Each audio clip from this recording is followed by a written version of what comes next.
పరిశుద్ధ గ్రంథమైన బైబిల్ తెరవండి. మత్తయి సువార్త 3వ అధ్యాయము 16వ వచనం. మరొకరు మార్కు సువార్త 1వ అధ్యాయము 10వ వచనం. మరొకరు లూకా సువార్త 3వ అధ్యాయం 22వ వచనం. మరొకరు యోహాను సువార్త 1వ అధ్యాయం 32వ వచనం. ఈ 4 గ్రంథాలలో, ఈ 4 రిఫరెన్స్లో ఒకే మాటను మనం చూస్తాం. బైబిల్ కలిగినటువంటి వారు మీరు తెరచి ఈ వచ్చిన భాగాలు మీరు గమనించాలని నేను మీకు మనవి చేస్తున్నాను. మొదటిగా మత్తయి సువార్త 3వ అధ్యాయం 16వ వచనం. యేసు బాప్టిజము పొందిన వెంటనే నీళ్లలో నుండి ఒడ్డునకు వచ్చెను. ఇదిగో ఆకాశము తెరవబడెను. దేవుని ఆత్మ పావురము వలె దిగి తన మీదకి వచ్చుట చూచెను. పావురము వలె దిగి వచ్చుట చూచెను. మార్కు సువార్త 1వ అధ్యాయం 10వ వచనం.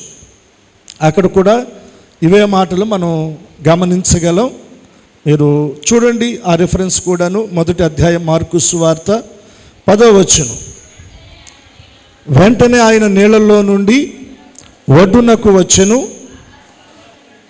ఆకాశము తెరవబడుటయు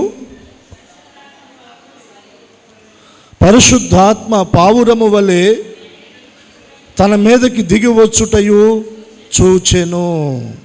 ఆకాశము చీల్చబడుటయు పరిశుద్ధాత్మ పావురము వలె తన మీదకి దిగి వచ్చుటయు చూచెను. అలాగే లూకా సువార్త 3వ అధ్యాయము 22వ వచన భాగాన్ని కూడా మనం గమనిద్దాం. చూడండి లూకా సువార్త 3:22. పరిశుద్ధాత్మ శరీర ఆకారము వలె పావురము వలె ఆయన మీదకి దిగి వచ్చెను. పరిశుద్ధాత్మ శరీరాకారముతో పావురము వలె ఆయన మీదకి దిగి వచ్చెను. పావురము వలె అని మనం ఇందాక చదివాం. ఇక్కడ కొద్దిగా వ్యత్యాసం. పరిశుద్ధాత్మ శరీరాకారముతో పావురము వలె ఆయన మీదకి దిగి వచ్చెను. యోహాను సువార్త 1వ అధ్యాయం 32వ వచన భాగంలో కూడా ఇవే మాటలు మనం చదువుతామండి. చూడండి 1వ అధ్యాయం 32వ వచనం. మరియు యోహాను సాక్ష్యం ఇచ్చుచు ఆత్మ పావురము వలె ఆకాశము నుండి దిగి వచ్చుట చూచి తిని ఆ ఆత్మ ఆయన మీద నిలిచెను. ఆ ఆత్మ ఆయన మీద నిలిచెను నిలిచెను నిలిచెను. సో ఇక్కడ బాప్టిజం ఇచ్చు యోహాను ఏమంటున్నాడంటే 33వ వచనంలో, నేను ఆయనను ఎరుగనైతిని కానీ నీళ్ళలో బాప్టిజం ఇచ్చుటకు నన్ను పంపినవాడు నీవు ఎవని మీద ఆత్మ దిగి వచ్చుట నిలుచుట చూతువో ఆయనే పరిశుద్ధాత్మలో బాప్టిజం ఇచ్చువాడని నాతో చెప్పాను. ఈ 4 గ్రంథాల్లో మనం చదివినటువంటి ఈ 4 అధ్యాయాల్లో ఉన్నటువంటి ఆ రిఫరెన్స్ ప్రభువైన యేసుక్రీస్తు వారు శరీరధారిగా ఉన్నప్పుడు బాప్టిజం ఇచ్చు యోహాను యోర్దాను నదిలో ఉండగా యోహాను దగ్గర బాప్టిజం పొందడానికి ప్రభువారు వెళ్ళారు. వెళ్ళినప్పుడు బాప్టిజం ఇచ్చు యోహాను ప్రభు వైపు చూస్తూ ఉన్నాడు. ఆ చూపులో ఉన్న అర్థం ఏంటంటే, అయ్యా నేను నీ దగ్గర బాప్టిజం పొందవలసిన వాడను, నీవు నా దగ్గరకు వస్తున్నావా? అలా కాదు, అలా కాదని నివారింప చూచాడంట. అప్పుడు ప్రభువారు అన్నారు, ఇప్పటికి కానిమ్ము, నీతి యావత్తు ఇలాగూ జరగవలసి ఉన్నదని చెప్పి బాప్టిజం ఇచ్చు యోహాను దగ్గర ప్రభువైన యేసుక్రీస్తు వారు బాప్టిజము పొందారు. బాప్టిజము పొంది ఆ నీళ్లలో నుండి ఆయన ఒడ్డునకు వస్తున్నటువంటి సమయంలో ఆకాశము తెరవబడటం, ఆకాశము చీల్చబడటము, ఒక పావురము వల్లే పరిశుద్ధాత్మ దేవుడు అలాగా ప్రభువైన యేసుక్రీస్తు వారి మీద వ్రాలటము, పరిశుద్ధాత్మ దేవుడు అలా వ్రాలుతూ ఆయన మీద నిలిచి ఉండటం, ఈ అనుభవాలు అక్కడ బాప్టిజం ఇచ్చు యోహాను బహు స్పష్టంగా చూస్తున్నవాడుగా యోహాను సువార్తలో ఆ మాటలను వ్యక్తపరుస్తూ ఉన్నాడు. దేవునికి 2 చేతులెత్తి స్తోత్రం చెల్లిద్దాం. పరిశుద్ధాత్మ దేవుడు పావురము వలె దిగి వచ్చాడంట. పావురము పరిశుద్ధాత్మ దేవుడు కాదు, కానీ పరిశుద్ధాత్మ దేవుడు పావురము వలె ఆయన తన ప్రజల మీదకి దిగి వస్తాడు. రెండు చేతుల దేవునికి మనం స్తోత్రం చెల్లిద్దాం. ప్రభువైన యేసుక్రీస్తు వారి మీదకి పరిశుద్ధాత్మ దేవుడు పావురము వలె దిగి వచ్చాడంట. ఒక బలమైన గాలి వలె మేడగదిలోనికి పరిశుద్ధాత్మ దేవుడు వచ్చారు. తర్వాత అగ్ని వలె పరిశుద్ధాత్మ దేవుడు ఆ మేడగదిలోనికి వచ్చారు. ఇప్పుడు ఎలా వస్తున్నారు? ఆయన పావురము వలె వస్తున్నారంట. పరిశుద్ధాత్మ దేవుని గురించి మనం లోతుగా తెలుసుకోవడానికి, కొన్ని విషయాలు మనం అర్థం చేసుకోవడానికి ఇప్పుడు పావురాన్ని గురించి మనం ధ్యానం చేద్దాం. దేవునికి ఒకసారి రెండు చేతులు ఎత్తి బిగ్గరగా దేవునికి స్తోత్రం చెప్పండి. పావురము దేనికి సాదృశ్యంగా ఉంది అని మనం ఆలోచన చేస్తే, సాధారణంగా తేలిక భాషలో ప్రతి ఒక్కరు చెప్పగలిగిన మాట ఏంటంటే పావురము శాంతికి చిహ్నం. దేనికి చెప్పండి? శాంతికి చిహ్నం. ఇప్పుడు పరిశుద్ధాత్మ దేవుడు దేనికి గుర్తుగా ఉన్నాడు? శాంతికి ఆయన గుర్తుగా ఉన్నాడు. రెండవది, ఈ పావురము దేనికి సాదృశ్యంగా ఉందంటే పావురము ప్రేమకు సాదృశ్యంగా ఉంది. దేనికి చెప్పండి? ప్రేమకు సాదృశ్యంగా ఉంది. పావురము శాంతికి చిహ్నం, పావురము ప్రేమకు చిహ్నంగా పావురాన్ని పోలుస్తారు. ఇంకా పావురాన్ని గురించి మనం ఆలోచన చేస్తే పావురము త్యాగానికి కూడా సాదృశ్యం. దేనికి చెప్పండి? త్యాగానికి కూడా పావురము సాదృశ్యం. ఇంకా పావురాన్ని గురించి మనం ఆలోచన చేస్తే పావురము నిర్దోషత్వానికి కూడా సాదృశ్యం. దేనికి? నిర్దోషత్వానికి సాదృశ్యం. పావురము సంఘానికి సాదృశ్యం. పావురము పరిశుద్ధాత్మ దేవునికి సాదృశ్యం. ఎన్ని చెప్పాను? మొత్తం 5, 6 చెప్పానా? మొదటిది ఏంటి చెప్పండి? శాంతి. రెండవది ప్రేమ. మూడవది త్యాగము. నాలుగవది నిర్దోషత్వం. ఐదవది సంఘము. ఆరవది పరిశుద్ధాత్మ. పరిశుద్ధాత్మ దేవునికి ఒక చిహ్నంగా, ఒక సాదృశ్యంగా కూడా మనం పావురాన్ని మనం పోల్చుకోవచ్చు. ఇప్పుడు ఈ పావురము యొక్క లక్షణాలు, పావురము యొక్క సాధారణమైనటువంటి గుణాలు, దాని యొక్క లక్షణాలను గురించి కూడా మనం కొంచెం ఆలోచన చేద్దామండి. పావురము యొక్క సాధారణమైనటువంటి దానిలో ఉన్నటువంటి లక్షణాల్లో మొదటిది ఏంటంటే అది అత్యంత సాధు స్వభావం కలిగినటువంటి పక్షి. ఏ పక్షి అది చెప్పండి? అత్యంత సాధు స్వభావాన్ని కలిగినటువంటి పక్షి. దానిలో క్రూరత్వం కనబడదు. మనకి కనబడుతుందా? పావురంలో సాధు గుణాన్నే మనం చూడగలమండి. దాని స్వభావం అది. రెండవదిగా దాని స్వరాన్ని మనం గమనిస్తే అది ఎప్పుడు మూలుగుతూ ఉంటుంది. ఏం చేస్తుంది చెప్పండి?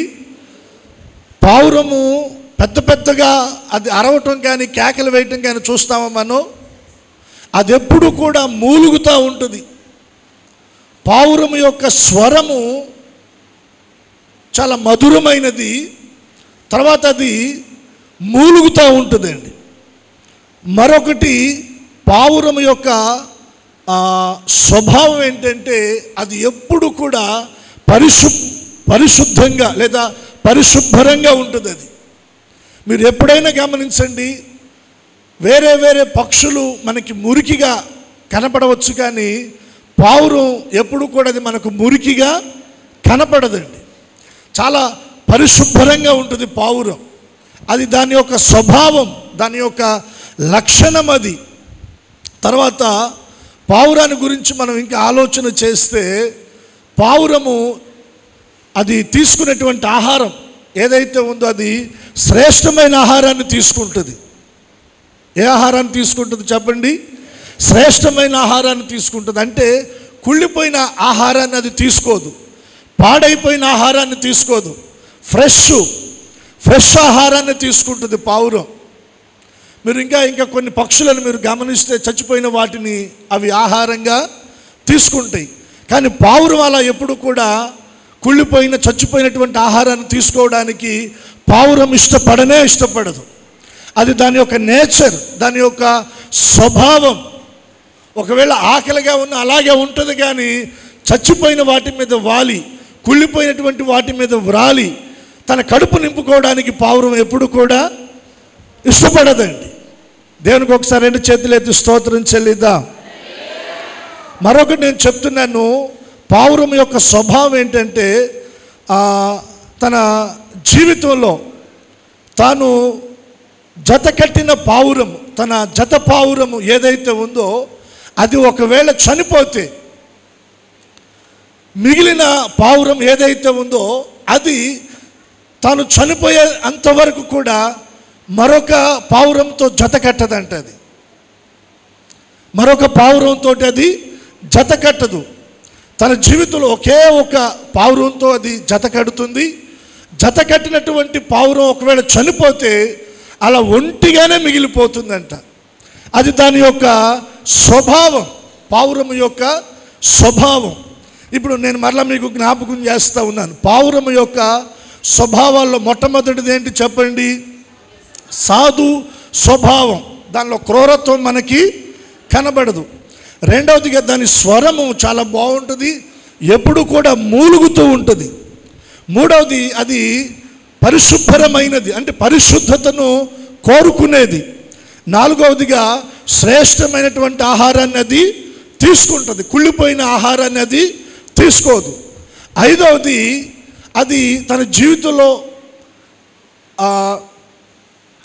ఒకే ఒక పావురంతో జత కడుతుంది. ఒకవేళ అది చనిపోతే అలా ఒంటరిగా మిగిలిపోతుంది, కానీ మరొక పావురంతో అది జత కట్టదు. అది దాని యొక్క స్వభావం, పావురం యొక్క స్వభావం. దానికి ఒకసారి 2 చేతులు ఎత్తి స్తోత్రం చెప్పండి. ఇంత శ్రేష్టమైనటువంటి ఆ పావుర స్వభావాలు మనం గమనించాం. ఇప్పుడు ప్రభువైన యేసుక్రీస్తు వారు బాప్తిజము పొంది నీళ్లలో నుండి ఆయన ఒడ్డునకు వచ్చినప్పుడు పావురము వలె శరీరాకారముతో పరిశుద్ధాత్మ దేవుడు యేసయ్య మీదకి దిగి వచ్చాడంట, ఆయన మీద నిలిచాడంట, ఆయన మీద వ్రాలాడంట. అప్పుడు ప్రభువారు ఆత్మతో నింపబడ్డారు. అప్పుడు ఒక స్వరం వినబడింది, ఈయన నా ప్రియ కుమారుడు, ఈయన యందు నేను ఆనందించుచున్నాను. ఇప్పుడు ప్రభువైన యేసుక్రీస్తు వారు యోహానుతో అన్నమాట నేను మీకు జ్ఞాపకం చేస్తున్నాను. ఇప్పటికి కానిమ్ము నీతి యావత్తు ఇలాగూ జరగాలి. ఇది తండ్రి నీతి. ఏంటది? బాప్తిజము పొందటం, పరిశుద్ధాత్మతో నింపబడటం. ఇది తండ్రి నీతి. ఇప్పుడు మనం ఆలోచన చేస్తే ప్రభు ఎవరు చెప్పండి? తండ్రి అయిన దేవునికి అద్వితీయ కుమారుడు, ఏకైక కుమారుడు, సొంత కుమారుడు. దేవునితో సమానముగా ఉండుట విడిచిపెట్టకూడని భాగ్యం, ఆ స్థాయిలో ఆయన ఉన్నాడు. ఇప్పుడు ఆయన మన కొరకు శరీరాకారముతో ఈ లోకానికి వచ్చారు. ఇప్పుడు ఆయన బాప్తిజం పొందడం అవసరమా? ఆయన పరిశుద్ధాత్మతో నింపబడటం అవసరమా అంటే ఆయనకి అవసరం లేదు, కానీ మనకు మాదిరి కొరకు ప్రభు బాప్తిజం పొందారు. 2 చేతులెత్తి స్తోత్రం చెల్లిద్దాం. ఇప్పుడు ప్రభు మనకు మాదిరి చూపెడుతున్నారు. ఇప్పుడు మనం ఆ మాదిరిలో నడవాలి. చాలామంది బాప్తిజం విషయంలో నిర్లక్ష్యం చేస్తూ ఉంటారు. దేవుని సేవకునిగా నేను మీకు మనవి చేస్తున్నాను, దినాలు ఎంత భయంకరంగా ఉన్నవో మనం చూస్తున్నాం. మీరు అనుకోవచ్చు, పర్వాలేదు, ఇంక నేను 20 సంవత్సరాలు బ్రతికేస్తాను, 30 సంవత్సరాలు బ్రతికేస్తాను, 50 సంవత్సరాలు బ్రతికేస్తాను, 70 సంవత్సరాల దాకా నేను బ్రతుకుతాను, 80 సంవత్సరాల దాకా నేను బ్రతుకుతానని ఒకవేళ మీరు అనుకోవచ్చు.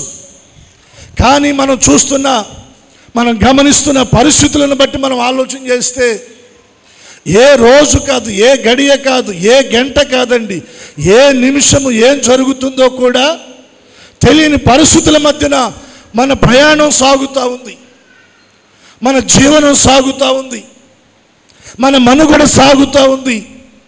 మన ఆయువు నీటి మీద బుడగ లాంటిది, ఇంతలో కనబడి అంతలో మాయమయ్యే ఆవిరి వంటిది, అడవి గడ్డి పువ్వు లాంటిది. ఇటువంటి ఆయువుతో నువ్వెంతకాలము బ్రతుకుతానని గ్యారెంటీగా చెప్పగలవు? మారు మనసు పొందకుండా, పాప క్షమాపణ నిమిత్తం బాప్తిజం పొందకుండా, రక్షణ అనుభవంలోనికి రాకుండా ఒకవేళ నువ్వు మరణిస్తే, మరణానికి అప్పగించబడితే నీ ముగింపు ఏంటి? నీ ప్రయాణం ఎక్కడికి? దేవుని ఎరగని వ్యక్తివా? దేవుని వాక్యము ఎరగని వ్యక్తివా? సత్యము ఎరగని వ్యక్తివా? కాదు కదా. ప్రతి ఆదివారం దేవుని మందిరానికి వచ్చి దేవుని వాక్యాన్ని విని, వాక్యపు లోతులు, సత్యాన్ని ఎరిగి, నిజ దేవుని తెలుసుకొని రక్షించబడకుండా నువ్వు మరణిస్తే అటువంటి వారికంటే ఇంకా మరెవ్వరూ దౌర్భాగ్యులు ఉండరండి. ఎందుకంటే వారు ఎరిగిన వారై ఎక్కడికి వెళుతున్నారు చెప్పండి? పాతాళానికి వెళుతున్నారు, ఆరని అగ్నికి వెళుతున్నారు. దేవుని సేవకునిగా దేవుని ప్రేమను బట్టి బ్రతిమలాడి చెప్తున్నాను, ప్రభువారు మనకు మాదిరి ఉంచి వెళ్ళారు. ఖచ్చితంగా ఆ మాదిరిలో మనం కూడా అడుగులు వేయాలి, మారు మనసు పొందాలి, పాప క్షమాపణ నిమిత్తం బాప్తిజం పొందాలి, మనం రక్షణ పొందాలి. రక్షణ పొందిన వారమై మనం ఒకవేళ మరణిస్తే పాతాళమును మనం తప్పించుకుంటాం, మరణములో నుండి మనం జీవములోనికి తాటుతాం. రెండు చేతులెత్తి బిగ్గరగా దేవునికి స్తోత్రం చెల్లిద్దాం. బిగ్గరగా చెప్దాం మరొకసారి. ఇప్పుడు బాప్తిజము పొందిన యేసయ్య నీళ్ళలో నుంచి బయటకు వస్తూ ఉండగా పరిశుద్ధాత్మ దేవుడు పావురము వలె ఆయన మీద వ్రాలేడంట. దేవుని ఆత్మతో ఆయన నింపబడ్డాడు. బట్ మనం కూడా దేవుని ఆత్మతో నింపబడాలి. దేవుని ఆత్మతో మనం కూడా నింపబడాలి. నింపబడి దేవుని ఆత్మతో మనం నడిపించబడాలి. పరిశుద్ధాత్మ దేవుడు మనల్ని నడిపించే అనుభవాలు నేను మీకు జ్ఞాపకం చేస్తాను. చూడండి, మత్తయి సువార్త 10వ అధ్యాయము 16వ వచనం. మత్తయి సువార్త 10వ అధ్యాయం 16వ వచనం. ఇదిగో తోడేళ్ల మధ్యకు గొర్రెలను పంపినట్లు నేను మిమ్ములను పంపుచున్నాను. ప్రభువారు చెప్తున్న మాట అండి. తన శిష్యులను ఉద్దేశించి, తను వెంబడిస్తున్న వారిని ఉద్దేశించి, తన ప్రజలను ఉద్దేశించి ప్రభు చెప్తున్న మాట. లోకంలో పరిస్థితులు ఎలా ఉన్నాయో ప్రభు పోల్చి మాట్లాడుతున్నారు అక్కడ. తోడేళ్ల మధ్యకు గొర్రెలను పంపినట్లుగా నేను మిమ్మల్ని పంపుచున్నాను. లోక పరిస్థితులు ఎలా ఉన్నాయంటే తోడేళ్ల స్వభావంతో ప్రజలు బ్రతుకుతూ ఉన్నారు.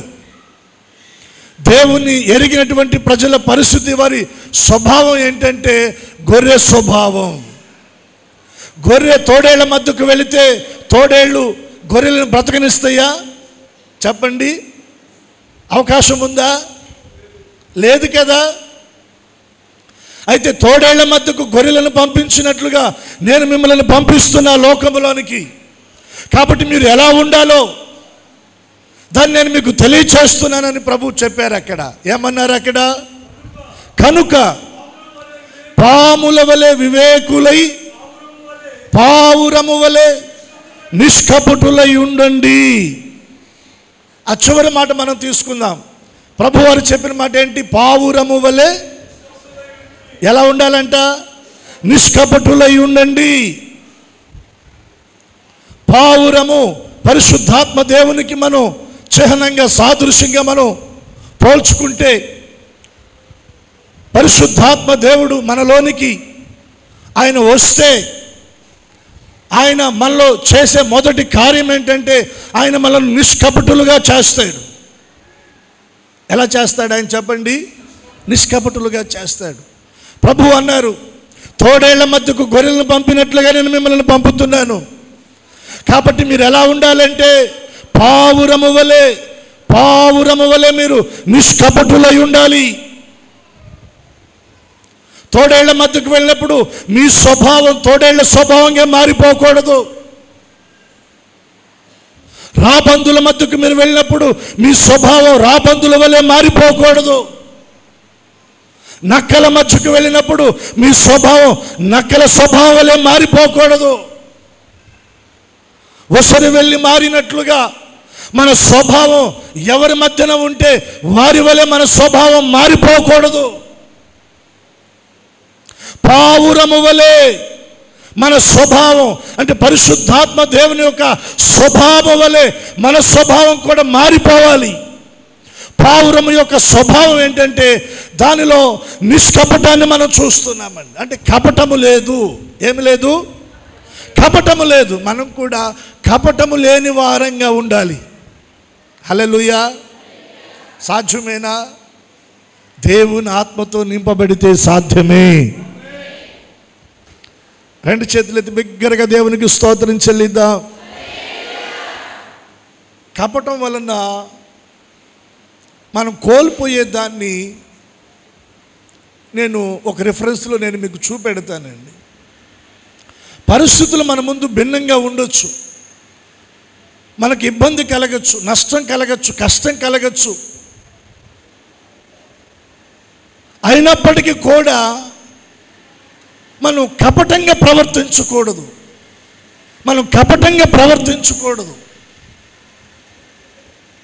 కపటము అపవాది యొక్క స్వభావం.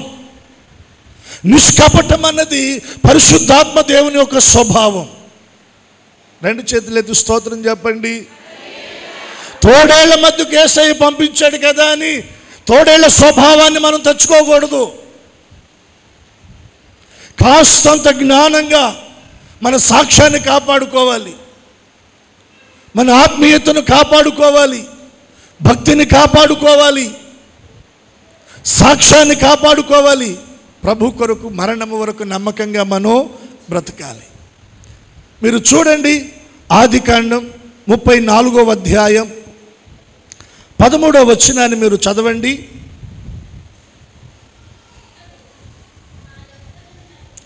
ఆదికాండము 34వ అధ్యాయం 13వ వచనం. అయితే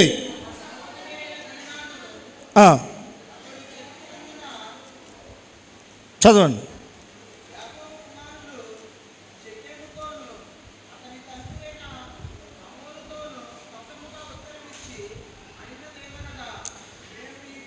చాలు.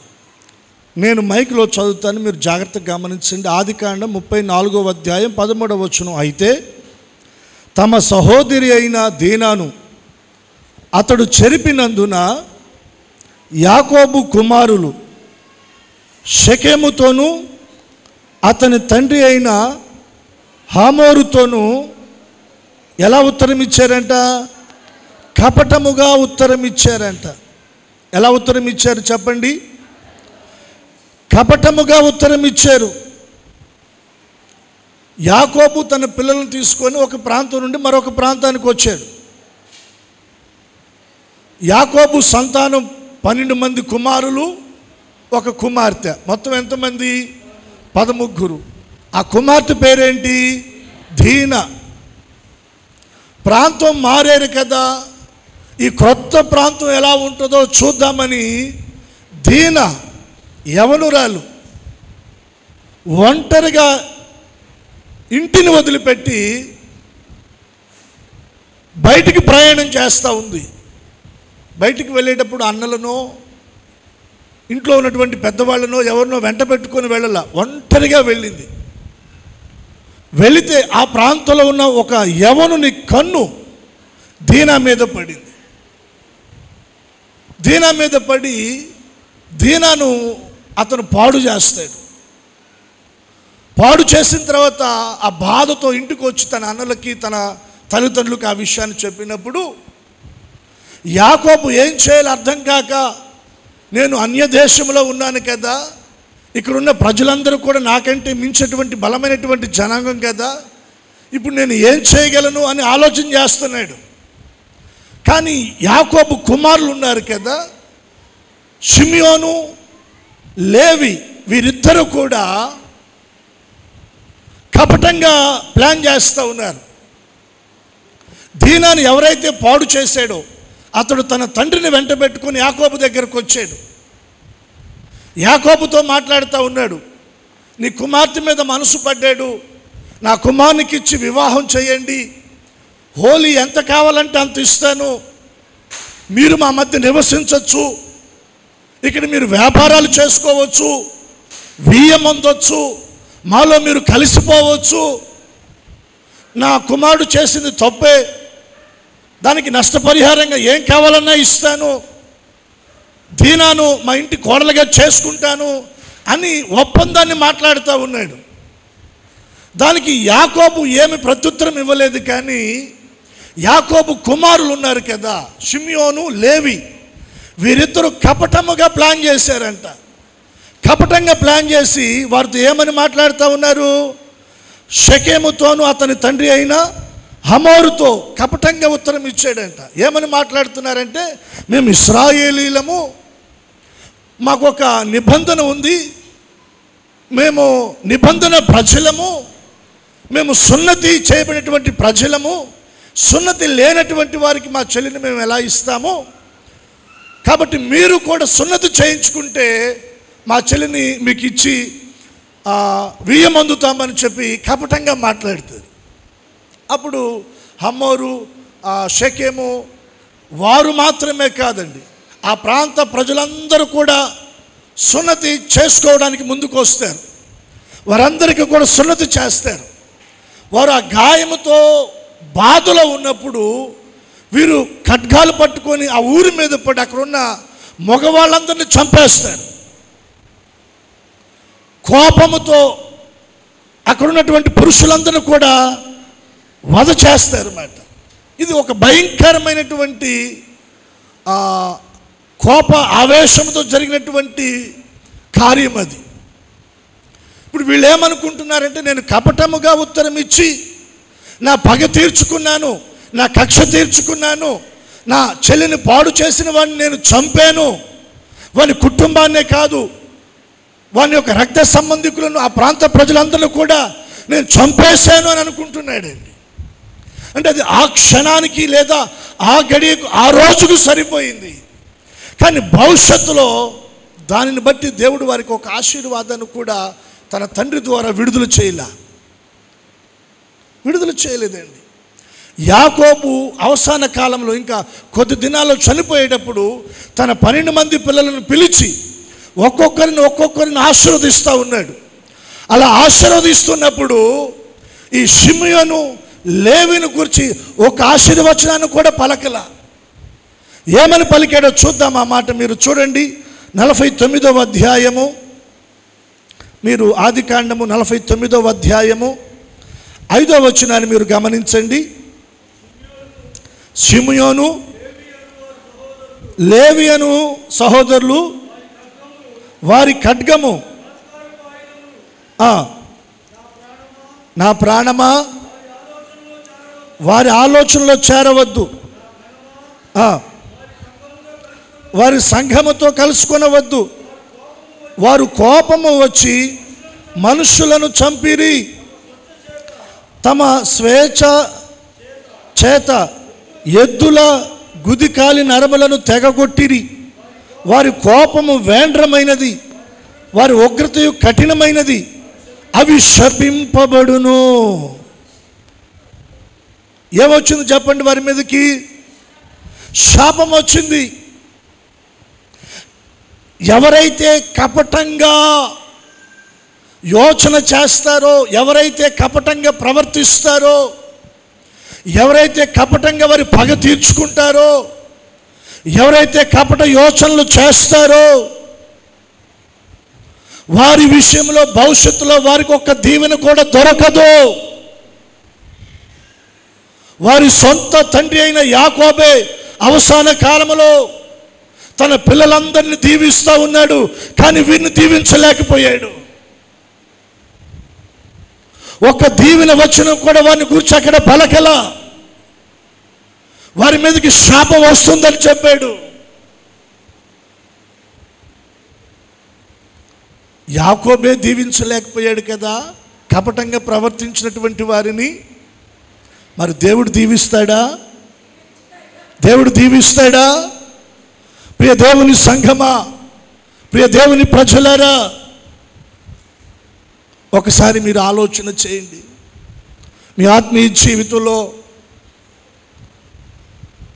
నీ బంధువుల్లో కానీ, నీ తోబుట్టువుల్లో కానీ, నీ సహోదరుల్లో కానీ, ఇరుగు పొరుగు వారి విషయమే కానీ, ఒక దేవుని బిడ్డగా, రక్షించబడినటువంటి దేవుని బిడ్డగా నీవు కపటంగా యోచన చేయకూడదు, కపటంగా నువ్వు ప్రవర్తించకూడదు. ఒకవేళ వారి ద్వారా నువ్వు నష్టపడ్డావా, నీకు ఇబ్బంది కలిగిందా, కాస్త ఓర్చుకో, దానికి పరిష్కారం దేవుడు చేస్తాడు. హల్లెలూయా. తీర్పు తీర్చుట నా పని, పగ తీర్చుట నా పని అని దేవుడు పలికాడు. నీ పగ తీర్చుకోవడానికి నువ్వు కపట యోచన చేయకూడదు. ప్రభువారు అంటున్నారు, ఇదిగో తోడేళ్ల మధ్యకు గొర్రెలను పంపినట్లుగా నేను మిమ్మల్ని పంపిస్తున్నాను. వారు క్రూరులే, క్రూర స్వభావం కలిగిన వారే, వారు నీకు హాని చేసేవారే, కీడు తలపెట్టేవారే, నీకు విరోధంగా కుయుక్తులు పన్నేవారే, నీ పతనాన్ని కోరుకునేవారే, నీ నాశనాన్ని కోరుకునేవారే, నీ మంచి గురించి ఆలోచించేవారు కాదు వారు. అటువంటి వారి మధ్యకు నేను నిన్ను పంపిస్తున్నా. అయినా నీవెలా ఉండాలి? పావురము వలె నిష్కపటులవై నీవు ఉండాలి. కపటము నీలోనికి రాకూడదు, కపట స్వభావం నీలోనికి రాకూడదు, కపటంగా నీవు ప్రవర్తించకూడదు. తుదకు కపటంగా ప్రవర్తించే వారి జీవితంలో దేవుని దీవెన వారు చూడలేరు, దేవుని ఆశీర్వాదాన్ని వారు చూడలేరు. ప్రజెంట్ ఒకవేళ మీకు నడవచ్చు, నా పగ తీర్చుకున్నానని అనుకోవచ్చు, నేను అనుకున్నది చేశానని నువ్వు అనుకోవచ్చు, కానీ అది తాత్కాలికం. ఆ తర్వాత భారీ మూల్యాన్ని నీవే చెల్లించవలసి వస్తుంది. దేవుని దగ్గర నుంచి నువ్వు పొందవలసిన ఉన్నతమైన ఆశీర్వాదాలు నువ్వు పోగొట్టుకోవాల్సి వస్తుంది. దేవుని వాక్యాన్ని బట్టి దేవుని సేవకునిగా నేను మీకు మనవి చేస్తున్నా, కపటమైన మనసు మనలో నుండి దూరం అయిపోవునుగాక, కపట యోచనలు మన తలంపులో నుండి దూరం అయిపోవునుగాక. పావురము వలె నిష్కపటమైన మనసుతో దేవుని దృష్టిలో మనం కనబడుదుముగాక. చాలా విషయాలు ఉన్నాయి కానీ నేను మీకు జ్ఞాపకం చేయను. మీరు చూడండి, పేతురు రాసిన మొదటి పత్రిక 2వ అధ్యాయము 22వ వచనం.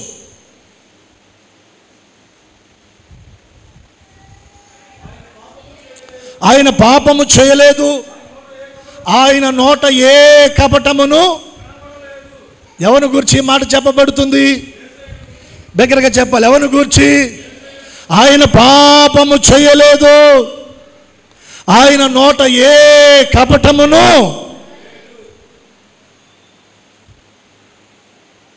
అన్యాయపు తీర్పు చేత ఆయన సిలువకు అప్పగించబడ్డాడు, 39 కొరడాలతో కొట్టబడ్డాడు. ఆయన గడ్డం పట్టుకొని పిరికారు, ఆయన ముఖాన్ని ఉమ్ము వేశారు, ఆయనకు ముసుగు వేసి ముఖం మీద పిడిగుద్దులు గుద్దారు. నువ్వు యూదుల రాజు అని ఆయన్ని గేలి చేశారు. నువ్వు దేవుని కుమారుడు అయితే నిన్ను నువ్వు రక్షించుకొని మమ్మల్ని కూడా రక్షించమని అపహాస్యము చేశారు. ఆయన కాళ్ళు చేతుల్లో శీలలు నాటారు, ఆయన ప్రక్కలో బల్లపు పోటును పొడిచారు. భూమికి ఆకాశానికి మధ్యన మ్రానున ఆయన వ్రేలాడదీశారు. ఇంత భయంకరంగా సిలువ శ్రమల్లో ఆయన నలగగొట్టబడుతూ కూడా ఆయనను సిలువకు అప్పగించిన వారి విషయమే కానీ, కొరడాలతో కొట్టిన వారి విషయమే కానీ, గడ్డం పట్టుకొని పిరికిన వారి విషయమే కానీ, ముఖం మీద ఉమ్మి వేసిన వారి విషయమే కానీ, ఆయన ముఖాన ముసుగు వేసి గుద్దిన వారి విషయమే కానీ, ప్రక్కల బల్లెపాటుతో పొడిచిన వారి విషయమే కానీ, నువ్వు యూదుల రాజు అని గేలి చేసిన వారి విషయమే కానీ, నువ్వు దేవుని కుమారుడివైతే నువ్వు రక్షించుకొని మమ్మల్ని కూడా రక్షించని అవమానపరిచిన వారి విషయమే కానీ, ఆయన నోట కపటంగా, ఆయన ఆలోచనలో కపటంగా యోచన ఆయన చేయలేదు. దేవునికి స్తోత్రం చెల్లిద్దాం. ఆయన నోట ఏ కపటమును, చిన్న నింద నీ మీద పడితే తట్టుకోలేవే, ఎవరి ద్వారా అయినా కాస్తంత ఇబ్బంది కలిగితే తట్టుకోలేకపోతున్నావు, రెవెంజ్ తీర్చుకోవడానికి అవకాశం కోసం చూస్తున్నాం, కపటంగా ప్లాన్లు వేస్తూ ఉన్నాం, కపటంగా యోచన చేస్తూ ఉన్నాం. ఎలా నీవు పరిశుద్ధాత్మతో నింపబడతావు?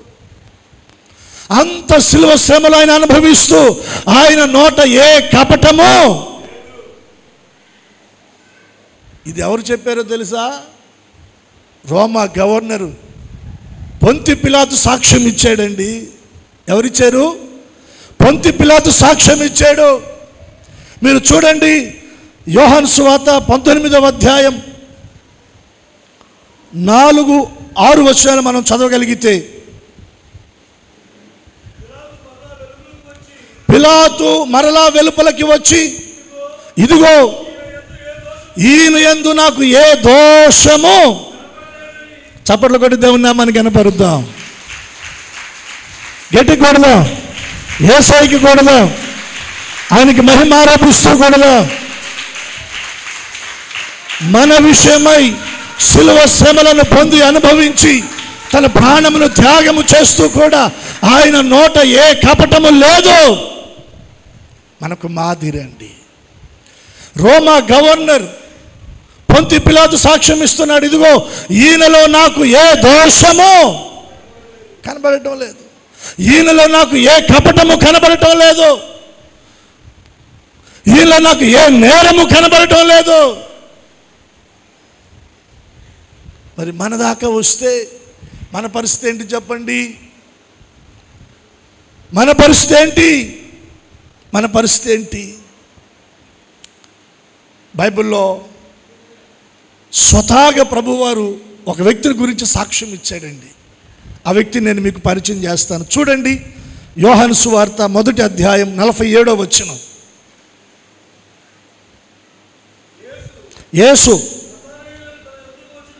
నతానియేలు తన యొద్దకు వచ్చుట చూచి, ఇదిగో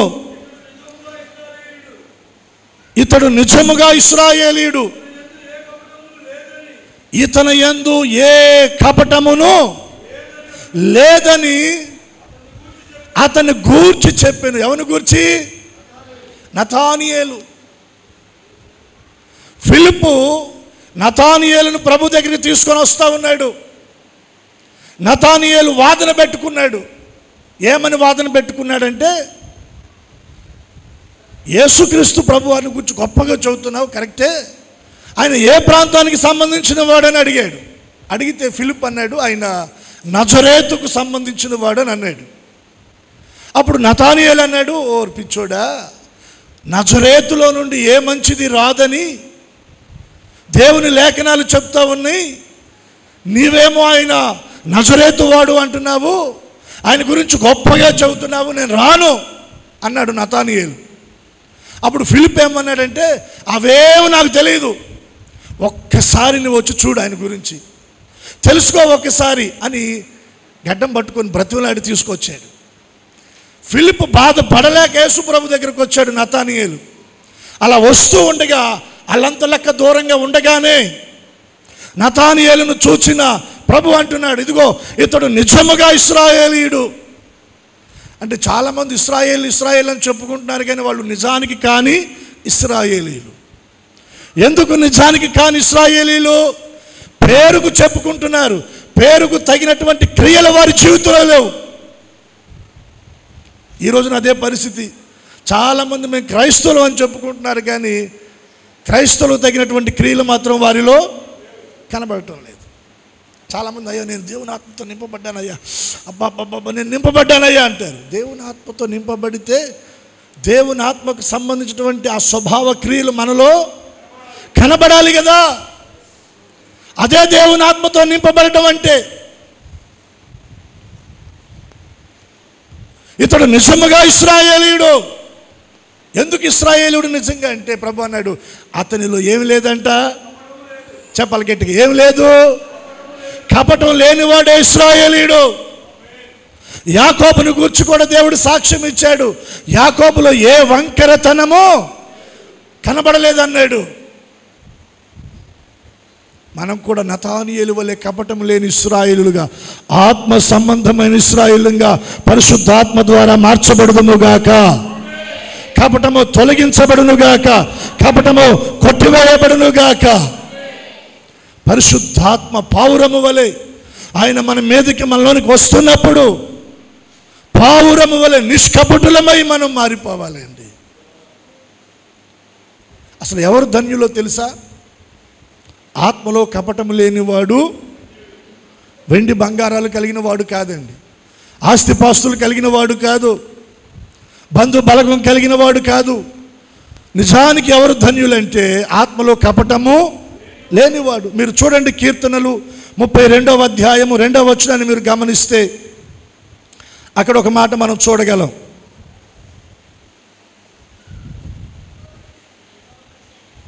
యెహోవా చేత నిర్దోషి అని ఎంచబడినవాడు, ఆత్మలో కపటము లేనివాడు. ఎవరు ధన్యులు? ఆత్మలో కపటము లేదని ఎవరు చెప్పాలి? భార్యను గురించి భర్త, భర్తను గురించి భార్య కాదండి, వారి ఇరువుని గురించి దేవుడు చెప్పాలి. సేవకుని గురించి విశ్వాసులు, విశ్వాసుల గురించి సేవకులు కాదు, విశ్వాసులను గురించి సేవకుల గురించి దేవుడు చెప్పాలి ఆ మాట. ఎవరు ధన్యులంటే యెహోవా చేత నిర్దోషి అని ఎంచబడినవాడు. ఆత్మలో ఎక్కడ ఉండకూడదు? ఆత్మలో కపటం ఉండకూడదండి. చెత్తంతా ఆడేత్తాం తీసుకొచ్చి. ఆత్మలో కపటం ఉండకూడదు, ఆత్మలో నిష్కపటంగా మనం ఉండాలి. వారు ధన్యులంట. పావురము వలె మీరు నిష్కపటులై ఉండండి. పరిశుద్ధాత్మ దేవుడు మనలోనికి వచ్చినప్పుడు ఆయన వలె నిష్కపటులంగా మనం ప్రవర్తిస్తాం, నిష్కపటులంగా జీవిస్తాం, దేవునికి మహిమను మనం తీసుకొని వస్తాం. పావురములో మరొక లక్షణాన్ని నేను మీకు జ్ఞాపకం చేస్తూ ఉన్నాను. చూడండి, పరమగీతము 2వ అధ్యాయము 14వ వచనం.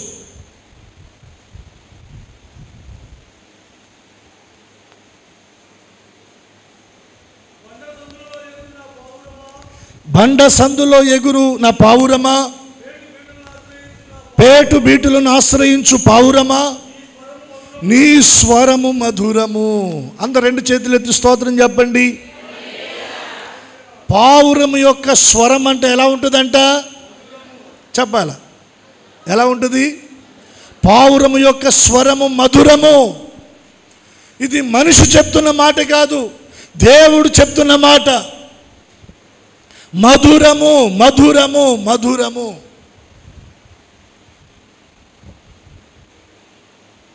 మధురము అంటే స్వీట్గా, అంతేనా? మధురం అంటే తీయనిది. మధురమే తెలుగు అనువాద పదం. అది దాన్ని ఇంకా మనం తేటగా అర్థం చేసుకోవాలంటే తీపి అయినది. ఏంటి చెప్పండి? అది తీపి అయినది. ఇప్పుడు బైబిల్లో సందర్భాన్ని మనం జ్ఞాపకం చేసుకుందాం. ఇశ్రాయేలు ప్రజలు అరణ్య మార్గంలో వస్తున్నప్పుడు ప్రాంతానికి వచ్చి నీళ్లు తాగుదామని నీళ్లు నోట్లో వేసుకుంటే ఎలా ఉన్నాయంట? దానికి ఏమని పేరు పెట్టారు? మారా. నీళ్లు మేము త్రాగలేకపోతున్నాం. మోషే మీద సొనిగారు. మోషే దేవుని దగ్గర ప్రార్థన చేస్తే దేవుడు అన్నాడు, ఇదిగో ఆ చెట్టు కొమ్మ నరికి ఆ కొమ్మను తీసుకొచ్చి నీళ్ళలో వెయ్యి అన్నాడు. దేవుడు చెప్పినట్లు మోషే చేయగా ఆ నీళ్ళు ఏమని అంటే మధురంగా మారిపోయినాయి అంట. అప్పుడు ఆ నీళ్లు వారు త్రాగటానికి వీలు అనుకూలము అయింది. ఆ మధురమైన నీరును వారు తాగి వారి దాహాన్ని తీర్చుకున్నారు. వారి ప్రాణాలు తెప్పరిల్లిని. నయోమి కూడా అంటది, నన్ను నయోమి అని పిలవమాకండి, నన్ను నయోమి అంటే దానికి అర్థం ఏంటి? మధురం. యూదా బెత్లెహేమును విడిచిపెట్టి మోయాబు వెళ్ళి అక్కడ నేను ఎలా అయిపోయానంటే చేదుగా అయిపోయాను. నా బ్రతుకు చేదైపోయింది, నన్ను మారాని పిలవండి. దేవుడు ఆమెను మధురంగా చేస్తే స్వతహాగా ఆమె చేదుగా మార్చుకుంది తన జీవితాన్ని. చాలామంది అదే పరిస్థితుల్లో ఉన్నారండి. అది స్వచిత్తము, స్వలాభాన్ని ఆపేక్షిస్తూ స్వలాభం కొరకు దేవుణ్ణి పక్కన పెట్టి దేవునికి దూరం అయ్యే వారి జీవితాలు చేదుతో నింపబడతాయి. యూదా బెత్లెహేములో కొద్దిగా ఇబ్బంది, కరువు వచ్చిందనే కదా అక్కడ దేవుని ప్రజలను, సేవకులను, నాయకులు అందరిని విడిచిపెట్టి మేమేదో బాగుపడిపోవాలి, మేమేదో గొప్ప అయిపోవాలని ఎక్కడికి వెళ్ళారు వీళ్ళు? ఎక్కడికి వెళ్ళారు చెప్పండి? మోయాబు దేశానికి వెళ్ళారు. అదే మోషేని జ్ఞాపకం చేసుకుంటే మోషే ఏమంటాడు? ఐగుప్తు ధనము కంటే దేవుని ప్రజలతో శ్రమ అనుభవించుట అంటే దేవుని ప్రజలతో శ్రమ అయినా పర్వాలేదు కానీ దేవుని సన్నిధి నేను విడిచిపెట్టను అంటున్నాడు. మరి ఇప్పుడు నయోమి యూదా బెత్లెహేములో దేవుని ప్రజల మధ్యన నివసించడానికి కాస్త అక్కడ ఇబ్బంది, కరువు వచ్చిందని విడిచిపెట్టి మోయాబు వెళ్ళింది. అంటే వీళ్ళు ఏమైపోయినా పర్వాలేదు, నేను మాత్రం బాగుపడాలి, నేను గొప్ప అయిపోవాలి, నా కుటుంబం బాగుపడాలి, స్వలాభాన్ని అపేక్షిస్తూ దేవుని ప్రజలను విడిచిపెట్టి మోయాబుకి వెళ్ళింది. ఆమె నోటుతో ఆమె పలుకుతుంది ఏమని? దేవుడు నన్ను మధురంగానే చేశాడు కానీ నా బ్రతుకు నేనే చేదుగా మార్చుకున్నాను. చాలామంది ఇలాగే దేవునికి దూరమై వారి జీవితాలు వారే చేదుగా మార్చేసుకుంటారు. వారి కుటుంబాలను వారే చేదుగా మార్చేసుకుంటారు. వారి పిల్లలకు వారే చేదుగా మారిపోతారు. కారణం ఏంటంటే స్వలాభాన్ని ఆపేక్షిస్తూ దేవుని ప్రజల మధ్యలో ఒకవేళ ఇబ్బంది అయినా నిలబడు, కష్టమైనా నిలబడు, శ్రమైనా నిలబడు, ఏదో ఒకరోజు దేవుడు నిన్ను దర్శిస్తాడు. ఆ పరిస్థితుల్లో దేవుడు నిన్ను విడిపిస్తాడు, గొప్ప చేస్తాడు. పావురము స్వరము మధురం అంట. పావురము యొక్క స్వరం ఏంటి చెప్పండి? మధురం. సామెతల గ్రంథంలో నుండి నేను మీకు ఒక మాట చూపిస్తాను. 25వ అధ్యాయం 11వ వచనం. సామెతల గ్రంథం 25:11.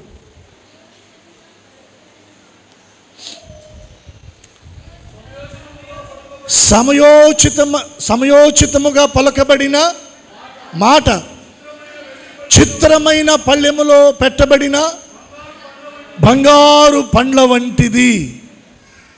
రెండు చేతులు ఎత్తి స్తోత్రం చెప్పండి. ఏంటది?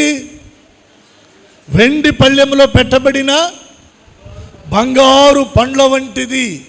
వెండి విలువైనదే, బంగారము ఈ రెండిటికి మించినది. ఏంటి? సమయోచితంగా పలకబడే మాట. దేవుడు అంటున్నాడు, పావురమా నీ స్వరము మధురము. పావురము యొక్క స్వరము మధురము. పావురము నిష్కపటమైనది, పావురము యొక్క స్వరము మధురమైనది. ప్రియులారా, మన స్వరం ఎలా ఉండాలో తెలుసా? మన మాట ఎలా ఉండాలో తెలుసా? మన సంభాషణ ఎలా ఉండాలో తెలుసా? సమయోచితంగా ఉండాలి.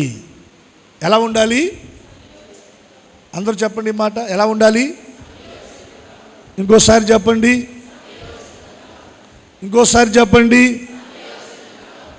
సమయోచితంగా, సందర్భానుసారంగా, అక్కడ పరిస్థితులకు అనుకూలంగా మన మాట జాగ్రత్తగా ఉండాలి. ఎందుకంటే ఒక రోజున మనం దేవుని ఎదుట నిలబడినప్పుడు మనం నీతిమంతులమా అనీతిమంతులమా అని మన నోటి మాటను బట్టే దేవుడు మనకు తీర్పును తీరుస్తాడు. ఒకవేళ మన నోట నుండి వచ్చే ప్రతి మాటకు ఒక 10 రూపాయలు ట్యాక్స్ కట్టాలి అంటే కొంచెం జాగ్రత్తగా మాట్లాడతాం. మనం మాట్లాడే మాటలకి ఏమి లేదు చెప్పండి, పన్ను కట్టేది లేదుగా. అందుకనే టన్నుల కొద్ది మాటలు, అవి ఉపయోగం లేదా అన్నది కూడా ఆలోచించకుండా కొన్ని సందర్భాల్లో కొందరి మధ్యన వారి పాత్ర ఏముండదో అయినా చొరబడతారు, అందుకుంటారు. గంపలోది గుమ్మరిచ్చినట్టుగా గుమ్మరిస్తారు. యాడ్ నుంచి వస్తాయో అర్థం కాదు. అప్పుడు దాకా అస్సలు బెల్లం కొట్టిన రాయిలాగుంటారు ఆయా ప్రదేశాల్లో. ఇట్లాంటి సిచ్యువేషన్స్ ఏమన్నా వాళ్ళు ఎదుర్కొంటే మాత్రం చెడు కూడా ఆడేస్తారండి, చెలరేగిపోతారు. పెట్టుబడి లేనిది కదా. ఒకవేళ మాటకింత కట్టాలి అంటే అప్పుడు కాస్త ఆచితూచి మాట్లాడతారేమో. ఇక్కడ కట్టకపోయినా ఒకరోజు దేవుని దగ్గర తీర్పులో నిలబడినప్పుడు మనం మాట్లాడిన ప్రతి మాటను బట్టి దేవుడు మనం నీతిమంతులు మా అనీతిమంతులు మన ఆయన మనను తీర్పులోనికి తెస్తాడు. దేవునికి ఒకసారి 2 చేతులు ఎత్తి స్తోత్రం చెల్లించండి. దాన్ని దృష్టిలో పెట్టుకొని మన మాటలు కాస్తంత జాగ్రత్తగా ఉండాలి. ఎలా ఉండాలి చెప్పండి? జాగ్రత్తగా ఉండాలి. పావురము స్వరము మధురము. ప్రియ దేవుని బిడ్డ, నీ స్వరము మధురంగా ఉండాలి. నీ స్వరము మధురంగా ఉండాలి అంటే నీ స్వరములో నుండి వస్తున్న శబ్దము, నీ నోట నుండి వస్తున్న మాటలు అవి మధురంగా ఉండాలి. ఇష్టం వచ్చినట్లుగా నువ్వు మాట్లాడకూడదు. సమయోచితంగా పలకబడిన ప్రతి మాట అది చిత్రమైన వెండి పళ్ళెములో పెట్టబడిన బంగారు పండ్ల వంటిది.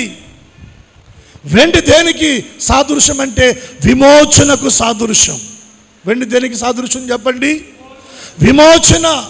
ధర్మశాస్త్ర ప్రకారంగా దేన్నైనా విడిపించాలి అంటే దాని కొరకు వెండిని వెల చెల్లించాలి. వెండి విమోచన సాదృశ్యంగా ఉంది. వెండి పళ్ళెములో పెట్టబడిన బంగారు పండ్ల వంటిది. బంగారము దేనికి సాదృశ్యం అంటే అది దైవత్వానికి, పరిశుద్ధతకు సాదృశ్యం. నీ మాట విడిపించేదిగా ఉండాలి. నీ మాట దైవత్వం అంటే దేవుడు మాట్లాడుతున్న మాటగా ఉండాలి. నీ మాట ప్రజలను పరిశుద్ధతకు పురికొల్పాలి, పరిశుద్ధతకు ప్రేరేపించాలి, పరిశుద్ధతలోనికి ప్రజలను ఆకర్షించేటట్టుగా నీ మాట ఉండాలి. కొందరి మాటలండి అపవిత్రమైన మాటలంట. వారిని పాపానికి ప్రేరేపిస్తూ ఉంటాయి, అపవిత్రతకు ప్రేరేపిస్తూ ఉంటాయి. మన మాటలు అలా ఉండకూడదు. ఎలా ఉండకూడదు చెప్పండి? మన మాటలు అపవిత్రమైన మాటలుగా ఉండకూడదు. మన మాటలు విమోచించే మాటలుగా ఉండాలి. 2 చేతులు ఎత్తి స్తోత్రం చెప్పండి. మన మాటలు పరిశుద్ధతలోనికి ప్రజలు నడిపించేటట్లుగా ఉండాలి. మన మాటలు దైవత్వాన్ని వారికి పరిచయం చేసేటట్లుగా ఉండాలి. చూడండి, నేను మరొక రిఫరెన్స్ చూపిస్తాను. ఎఫెసీ పత్రిక 4వ అధ్యాయము 29వ వచనం. ఎఫెసీ పత్రిక 4వ అధ్యాయము 29వ వచనం. వినువారికి ఏం కలగాలి? ఎవరికి? వినువారికి మేలు కలుగునట్లు అవసరమును బట్టి. జాగ్రత్తగా గమనించండి. అవసరం లేకపోతే మౌనంగా ఉండు, గొడవ లేని పని. అవసరాన్ని బట్టే మాట్లాడు. అవసరం లేకపోతే మాట్లాడ, మాకు మౌనంగా ఉండు. పరిస్థితులు అబ్జర్వేషన్ చెయ్యి. ప్రతిరోజు ఉదయం 5 గంటల నుంచి 6 గంటల వరకు కొంతమంది ఎవరి బిడ్డలు ప్రేయర్ చేస్తున్నారు కదా, నేను ఒక వారం నుంచి వాళ్ళకి ఇంకొకటి పెట్టాను. రోజుకు ఒకళ్ళు చొప్పున ఒక 5 minutes స్పిరిచువల్గా ఆత్మీయంగా బలపడడానికి ఒక వాక్యాన్ని ఆధారం చేసుకొని ఏదైనా ఒక స్టోరీ చెప్పాలి. ఏం చెప్పాలి? ఓ స్టోరీ చెప్పాలి. వాళ్ళు చెప్తున్న స్టోరీలు రోజుకి నాకు అసలు ప్రసంగానికి బోలెడు ఉపయోగపడేటట్టు ఉన్నాయండి. అంత మంచి మంచి స్టోరీ చెప్తున్నారు. నాకు ఆశ్చర్యం వేసింది, అమ్మో వీళ్ళ దగ్గర ఇంత విషయం ఉందా అని. చాలా చాలా. సో ఆ క్రమంలో పిల్లలు చెప్పినవన్నీ చాలా ఎక్సలెంట్గా ఉన్నాయండి. అంటే ఇక్కడ సందర్భానికి నేను ఒకటి తీసుకుంటున్నాను. సాత్వి ఒక స్టోరీ చెప్పింది గొడ్ల గోబను గూర్చి. దేని గురించి? దాని గురించి ఎప్పుడైనా మీరు పాజిటివ్గా ఎప్పుడైనా విన్నారా? దాని గురించి ఎప్పుడు నెగిటివ్గానే వింటాం. కానీ ఆ స్టోరీలో గొడ్ల గోబుని గురించి మనం పాజిటివ్గా నేర్చుకోవలసిన పాఠాలు ఉన్నాయి. తను ఇంగ్లీష్లో చెప్తే ప్రీతి తెలుగులో ట్రాన్స్లేషన్ చేసింది. అదంట తన చుట్టూ ఉన్నటువంటి వాతావరణాన్ని అది ఎప్పుడు కూడా అబ్జర్వేషన్ చేస్తూ ఉంటుందంట. ఏం చేస్తుంది? అబ్జర్వేషన్ చేస్తూ ఉంటుందంట. మిగిలిన పక్షులు కానీ అక్కడ ఉన్నటువంటి జంతువులను కానీ కొన్ని చెప్పింది ఉదాహరణకి అక్కడ ఆ కథలో. సో అది ఎక్కువగా అబ్జర్వేషన్ చేస్తూ ఉంటుందంట, తొందరపడి మాట్లాడదంటే అది. అంటే గొడ్ల గోబలో కూడా మనం నేర్చుకోదగినటువంటి ఆత్మీయ పాఠాలు ఉన్నాయి. ఏంటంటే దాంట్లో ఒకటి, అది తొందరగా మాట్లాడదు, పరిస్థితులన్నింటినీ కూడా అబ్జర్వేషన్ చేస్తూ ఉంటుంది. అవసరాన్ని బట్టే మాట్లాడాలి. అవసరం లేకుండా మాట్లాడితే దేవుని వాక్యం అంటుంది, విస్తారమైన మాటల్లో దోషం ఉండక. లేనిపోయింది తెచ్చుకోవడం దేనికి? పెద్దవాళ్ళు ఊరకనలా కాలు జారితే తీసుకోవచ్చంట, కానీ నోరు జారితే తీసుకోలేదు.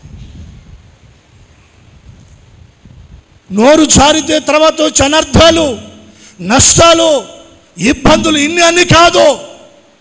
అందుకనే వినడానికి మనం వేగిరపడాలి, మాట్లాడడానికి నిదానించాలి. పావురమా నీ స్వరము మధురము. ఎందుకు మధురమైంది చెప్పండి?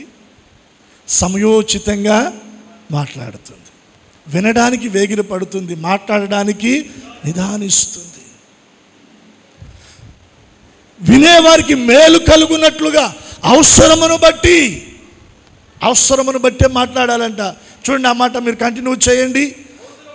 అవసరమును బట్టి క్షేమాభివృద్ధికరమైన అనుకూల వచనమునే మీరు పలకండి. ఆ దుర్భాష ఏది కూడా మీ నోట, గట్టిగా స్తోత్రం చెప్పండి. మన నోట వచ్చే దుర్భాష అంతా కూడా యేసు నామములో, యేసు రక్తంలో కొట్టివేయబడినట్లుగా బిగ్గరగా స్తోత్రం చెప్పండి. ఎప్పుడైనా మీ మనసాక్షి పనిచేసిందా? కాని మాట మీ నోట వచ్చినప్పుడు తర్వాత అయినా బాధపడ్డారా? తర్వాత బాధపడ్డారంటే మనసాక్షి మీలో పనిచేస్తుంది. బాధపడలేదా? ఏం లేదులే, ఏముందిలే, ఎంతమంది మాట్లాడతలేదు, ఏముందిలే అనుకుంటే నువ్వు చచ్చిపోయినట్టు ఆత్మీయ స్థితిలో. ఏదో వస్తున్నావు పోతున్నావు చర్చికి, అంతే. దేవుని దృష్టిలో నువ్వు ఆత్మీయంగా ఎప్పుడో అవుట్, డెత్ అయిపోయావు. మీ నోట దుర్భాష రాకూడదు, దుర్భాష రానియకూడి. దుర్భాష రాకుండా జాగ్రత్త పడండి. అవసరమును బట్టి వినేవారికి మేలు కలిగేటట్లుగా, క్షేమాభివృద్ధి కలిగేటట్లుగా, అనుకూలంగా మీరు మాట్లాడండి. చాలా జాగ్రత్తగా మాట్లాడాలి. ఇప్పుడు ఎవరైనా చనిపోయారండి, ఇప్పుడు ఆ విషయాన్ని వేరే వాళ్ళకి చెప్పాలి. ఎలా చెప్పాలి? అవతల హార్ట్ పేషెంట్ అనుకోండి, కొంతమంది అడావుడి చేస్తారు, ఈ సచ్చినలతో పాటు వాళ్ళు కూడా చచ్చేంత పని చేస్తారు. దాన్ని చాలా తేలిక భాషలో కంగారు లేకుండా అవతల వాళ్ళకి చెప్పే ప్రయత్నం చేయాలి. కొన్ని మనం బయట ప్రజల్లో నుండి కూడా మనం కొన్ని మంచి వాటిని తీసుకోవచ్చండి. ఎవరైనా ఒకరు చనిపోతే కొంతమంది ఏమంటారో తెలుసా? దీపం కొండెక్కింది అంటారు. ఏమెక్కిందంట? నాకు ఫస్ట్ అర్థం కాల, దీపం కొండెక్కేది ఏందా అని. కొండెట్టెక్కుద్ది అంటే అక్కడ ఎవరో, అప్పుడు వాళ్ళు నిదానంగా దానిని అర్థం చేసుకుంటారు. అంటే మృదువుగా తేలికగా వాళ్ళకు ఆ విషయాన్ని, ఆ సమాచారాన్ని వాళ్ళకి పాస్ చేయటమే, పంపించటమే అది ఒక మంచి విధానం మాట. అంటే మనం చెప్పాలి సమాచారాన్ని, అది కూడా ఎలా చెప్పాలి, అక్కడ ఉన్న పరిస్థితులను గమనించుకొని మనం దానిని చెప్పాలి. అర్థమైతే స్తోత్రం చెప్పండి. ఇటు చచ్చిపోయాడు, ఆడ అవతల హార్ట్ పేషెంటు, నువ్వు గుండెలో బాధ, అమ్మమ్మమ్మ ఇంకేముంది అంటే ఆయనకు కూడా టెన్షన్ పెరిగి దెబ్బకు చచ్చిపోతాడు. నీ మూలాన్ని ఇంకోళ్ళు చచ్చేవాళ్ళు అవుతారు.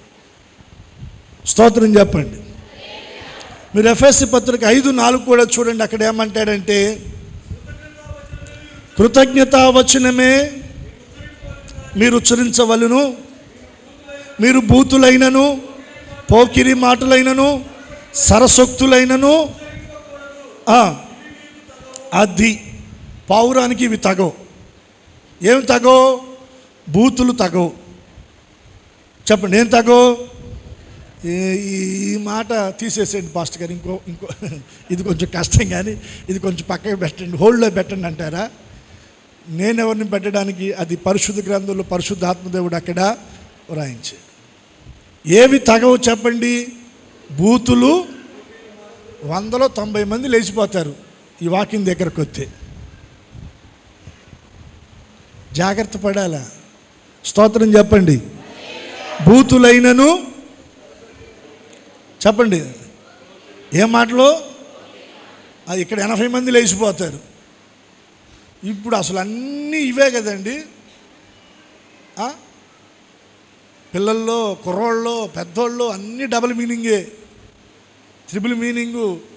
ఊరి నాయనో, అస్సలు ఎంత భయంకరంగా అండి.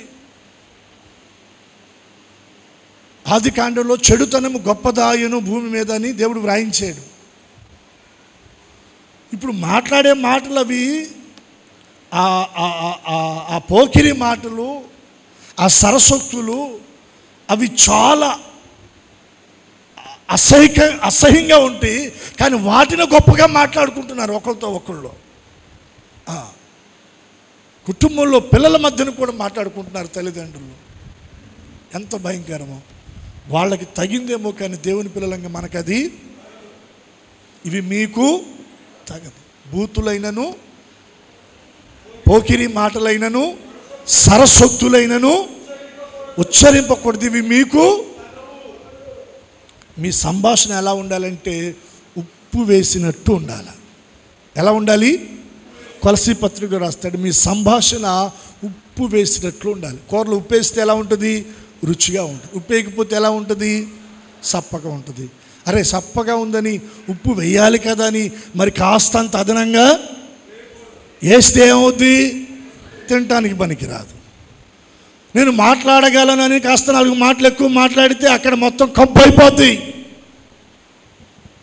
ఉప్పు వేసినట్లుగా రుచిగా, అవసరాన్ని బట్టి సమయోచితంగా నువ్వు మాట్లాడాలి. పావురమాని స్వరము మధురము, మృదువైన మాట కోపం ఏం చేస్తుంది చెప్పండి? భర్త కోపంతో ఉంటే భార్య మాట ఎలా ఉండాలి? అగ్నిహోమంలో అది పోతారు కదా, అట్టుండాలా?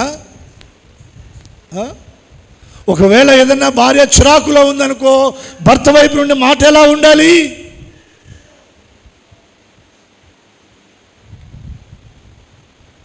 ఒకరు బాధలో, కష్టంలో ఉన్నప్పుడు మన మాట వారికి ఆదరణ కలిగించేటట్లుగా పుల్ల పోటు మాటలు అంటారు కదా. ఏం మాటలు అవి చెప్పండి అమ్మా? పుండు మీద కారం ఒకటి, అది ఏ మాటలు అంటాయి? పొల్లిరుపు మాటలు అంట.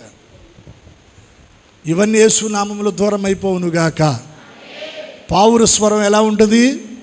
మధురం. పావురం ఎలా ఉంటుంది చెప్పండి?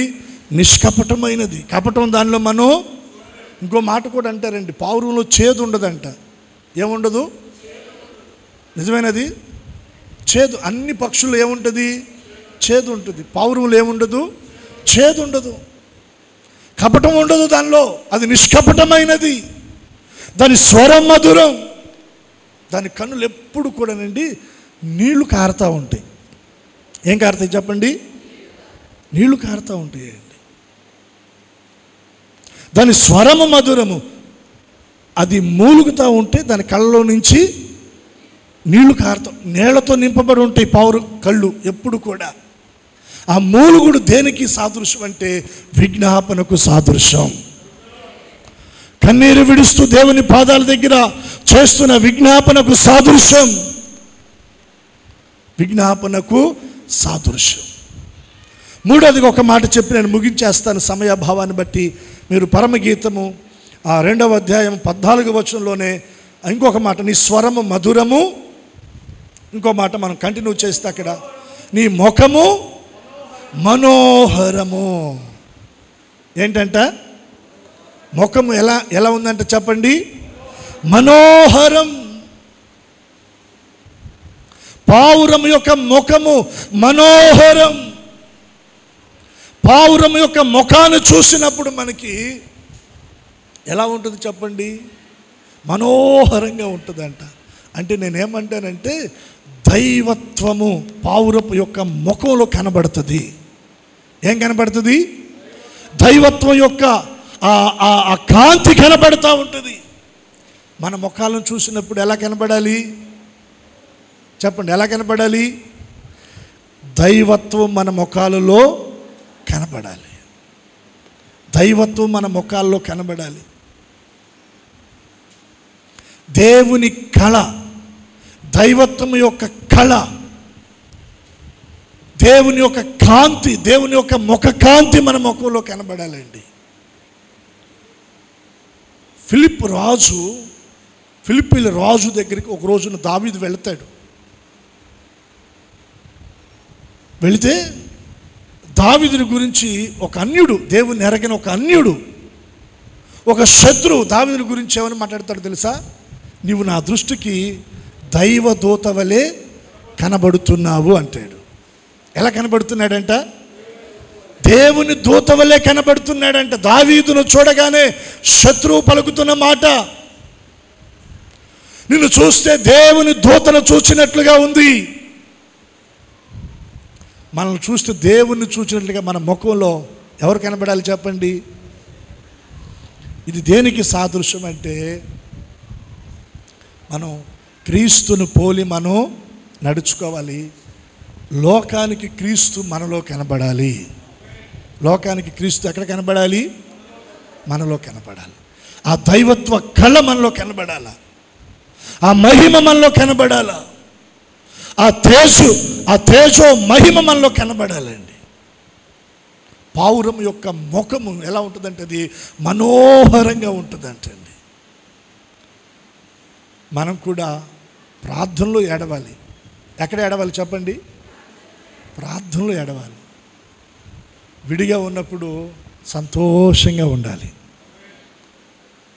ఎప్పుడు ఏడు మొహం పెట్టుకొని ఉండకూడదు. కొంతమంది మందిలో వస్తాను ఏందో మరి బాధపడమాకండి. వాళ్ళ ఆస్తులన్నీ కూడా ఈ చర్చికి రాసేసినట్టుగా, బలవంతంగా మనం ఎందుకు రాపించుకున్నట్టుగా, ఇట్లా చేశారు వీళ్ళు నా జీవితాన్ని, మా కుటుంబాన్ని అన్నట్టుగా అంత బాధతో వస్తుంటారండి కొంతమంది. దేవుని మందిరంలోకి వచ్చేటప్పుడు మనం ఎలా రావాలి చెప్పండి? సంతోషంగా రావాలి, ఉత్సాహంగా రావాలి.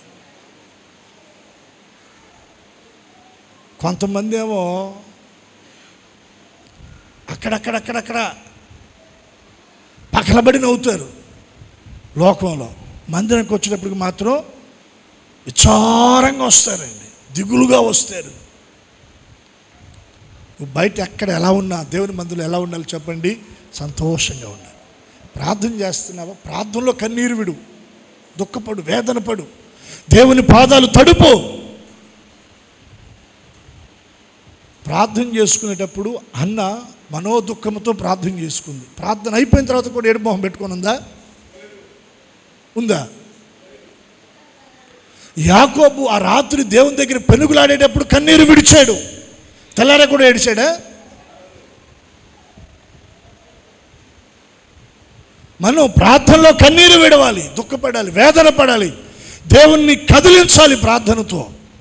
కానీ ప్రార్థన అయిపోయిన తర్వాత అదే ఏడు మొహం పెట్టుకొని ఉండకూడదు.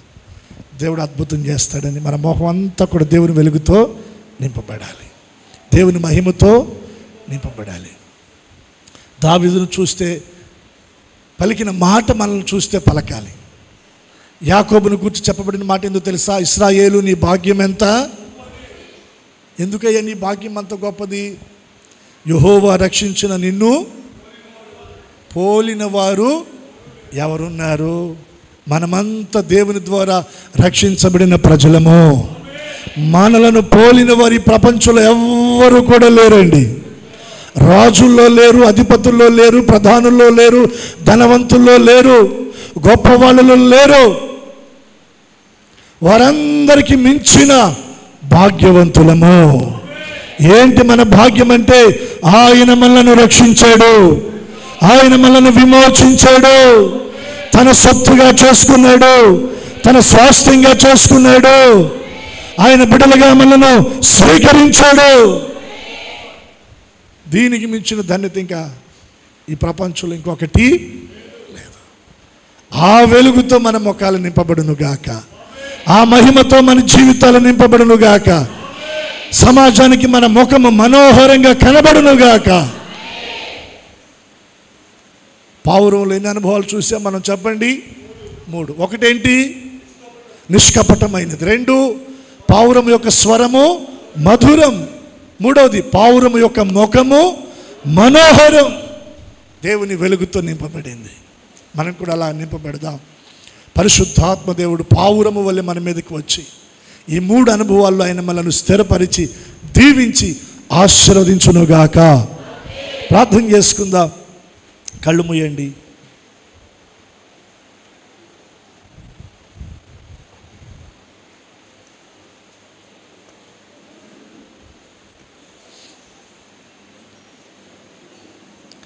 ఎక్కడ వారు అక్కడ, ఎక్కడ వారు అక్కడ.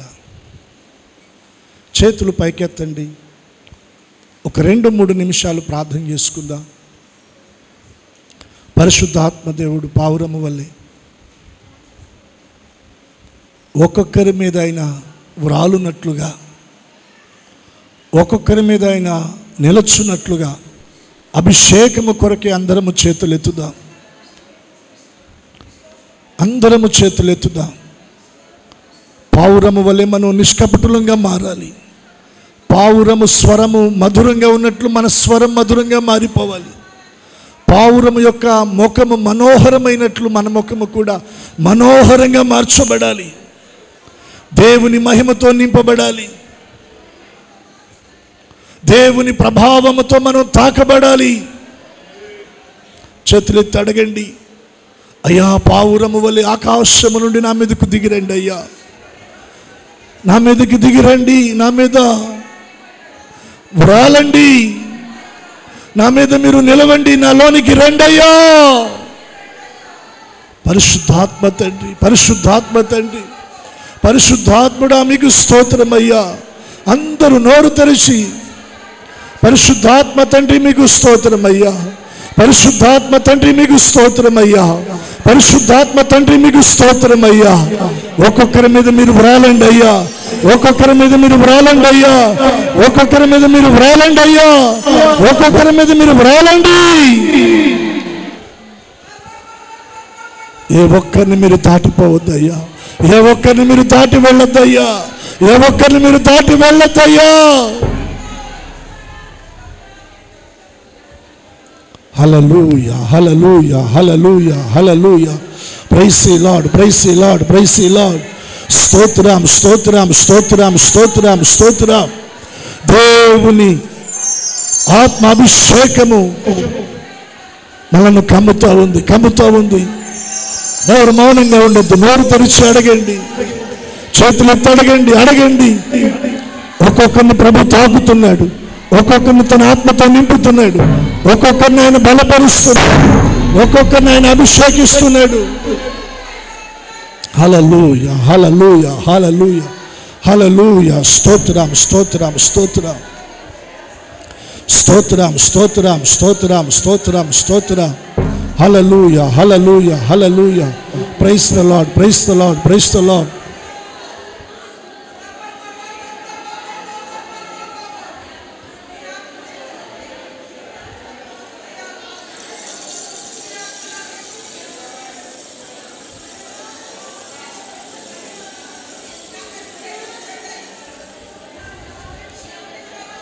పరిశుద్ధ తండ్రి నాయన మీకు వందనాలు, స్తోత్రం చెల్లిస్తున్నా.